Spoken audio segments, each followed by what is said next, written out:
Assuming that time travel is possible, the minute it becomes available, I'll travel back to this exact moment to explain how it works.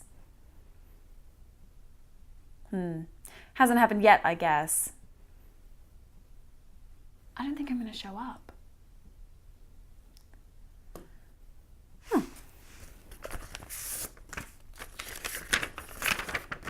Dear Molly, it's Molly. Sorry I missed our appointment today. Time machines are pretty simple, and if I were to tell you how it works, you could easily make one yourself. But if you were to become the inventor of the time machine, and you learned it from me, then who invented it in the first place? This is a problem called the ontological paradox, which leads one to consider the inherent conflicts when travelling around through time with objects and information. The problem is related to the issues that might occur when altering history, leaving open illogical time loops and uncertainty of origin. For example, let's say I travel back in time 8 years and I carry my iPhone with me. I show up at Nokia's office in Finland where the company is working on a state-of-the-art phone that looks like this.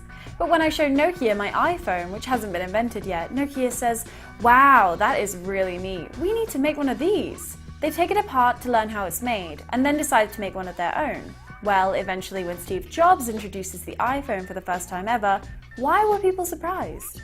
This example highlights a problem of origin, because it's unclear when and where the object truly came into existence. Did it come from Apple or from Nokia? And when? In the TV series Quantum Leap, the paradox is illuminated by a time traveller who performs the Heimlich maneuver on a choking man who is addressed as Dr. Heimlich, i.e. who taught who how to perform this technique. Another great example appears in Back to the Future, when Marty McFly is seen jamming out to the song Johnny Be Good at a high school dance in 1955, which is shown to inspire Chuck Berry to go on to create the song. But if Chuck Berry learned the song from Marty McFly, how could Marty McFly have learned the song from Chuck Berry? Taking into consideration the thermal law of dynamics, the song must have come from somewhere. But perhaps the thermal law of dynamics is just a facade. Perhaps things don't have to have an origin. Another possible solution to this paradox could include the existence of alternate universes, which itself seems to be contradictory as the name suggests that there is just one, but nevertheless. Exemplified by Richard Linklater playing himself in the opening scene of Slacker.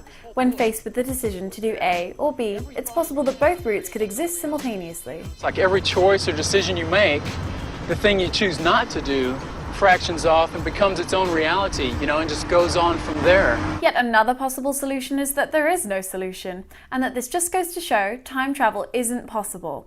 All I know is that no matter what we are told, you just never know.